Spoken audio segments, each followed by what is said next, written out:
Hi guys. So after a long break நம்ம இன்னைக்கு meet பண்ணலாம். இது ஒரு சின்ன vlog தான். சொரா புட்டு எப்படி செய்யலாம்னு பார்க்கலாம். இன்னைக்கு மார்னிங்கே நாங்கள் மார்க்கெட் போய் சொரா எடுத்துகிட்டு வந்துட்டோம். 1 கிலோ சொரா தான் எடுத்திருக்கோம். அதை அங்கேயே 4 துண்டாக வெட்டி எடுத்துகிட்டு வந்துட்டோம். ஸோ இதை செய்யறதுக்கு ஒரு பேனில் எண்ணெய் விட்டு இதுக்கு தேவையான வெங்காயம், பச்சை மிளகா, பூண்டு, பட்டை, சோம்பு, இதுதான் இதுக்கு தேவையான இன்க்ரீடியன்ட்ஸ். பெப்பர் நம்ம ஃபைனல் ஸ்டேஜில் ஆட் பண்ணிக்கலாம்.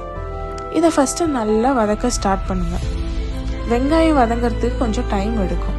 அந்த பூண்டுமே கொஞ்சம் நல்லா ப்ரௌன் ஆகிற வரைக்கும், எல்லா மசாலாவும் ஒன்று சேர்கிற வரைக்கும் கொஞ்சம் நல்லா வதக்கிட்டே இருங்க.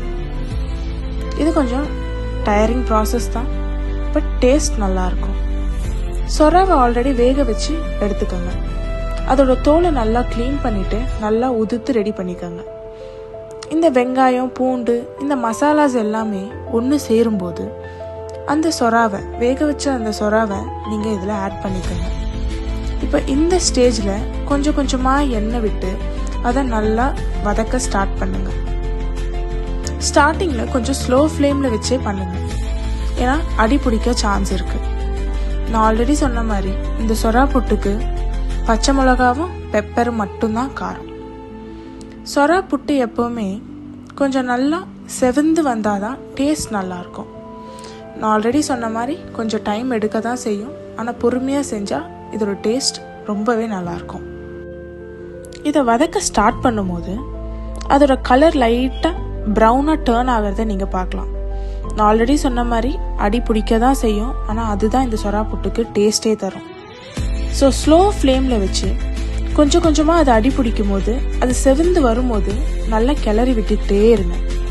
அப்படியே கிளறாமல் விட்டாலும் இது அடி பிடிச்சிடும். லைட்டாக செவக்கும் போதே அதை கொஞ்சம் கொஞ்சமாக கிளறி விட்டுக்கிட்டே இருந்தால் தான் சொரா புட்டு நல்ல டேஸ்ட் தரும். இந்த புட்டை யார் வேணால் டேஸ்ட் பண்ணலாம். நான் ஆல்ரெடி சொன்ன மாதிரி இதில் எண்ணெய் கொஞ்சம் அதிகமாக தான் தேவைப்படும். உங்களுக்கு வேணான்னா நீங்கள் அப்படியே கூட அதை ஸ்டாப் பண்ணிக்கலாம். நான் இன்றைக்கி கொஞ்சம் எண்ணெய் விட்டு தான் செஞ்சுருக்கேன். நல்லா கிண்டி விட்டுட்டே இருங்க. அது நல்லா செவந்து வரும்போது உங்களுக்கே தெரியும்.